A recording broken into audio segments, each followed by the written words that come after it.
ஒரு குருவிடம் பல சீடர்கள் இருந்தனர். குரு சீடர்களுக்கு நற்போதனைகள் செய்வதுடன் அவர்களது சந்தேகங்களுக்கு விளக்கங்களும் கூறுவார். ஒரு நாள் சீடர்களில் ஒருவன், குருவே, பக்தியில் முழுமையாக ஈடுபட என்ன செய்ய வேண்டும்? ஏகாந்த சித்தி ஏற்பட வேண்டுமானால் அதற்கு என்ன வழியை கையாள வேண்டும் என்று கேட்டான். அவனை பார்த்து மெல்லச் சிரித்த குரு, இறைவனிடம் பக்தி செலுத்த பல வழிகள் உள்ளன. அவரவர் மனப்பக்குவத்துக்கு ஏற்ப அந்தந்த வழிகளில் முயன்றால் ஏகாந்த சித்தி ஏற்படும். மௌனமாக இறைவனை வழிபடுவது ஒரு முறை. ஆனால் மனம் இறைவனிடம் ஒன்றாமல் சிதறுமானால் அதை அடக்க இன்னொரு வழி இருக்கிறது. அது கைகளை தட்டியபடி இறைவன் பாடல்களை பாடுவது.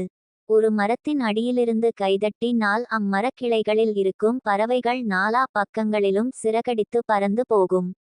அதைப்போல இறைவனின் நாமத்தை பாடலாக பாடிக்கொண்டே கை தட்டினால் உன் மனதிலுள்ள தீய சிந்தனைகளெல்லாம் அகன்றோடிவிடும். கைகளால் தாளம் போட்டு கொண்டே இறைவனின் நாமத்தை பாடிக்கொண்டே இரு. அப்போது உனக்கு ஏகாந்த சித்தி உண்டாகும் என்று சீடனுக்கு விளக்கினார்.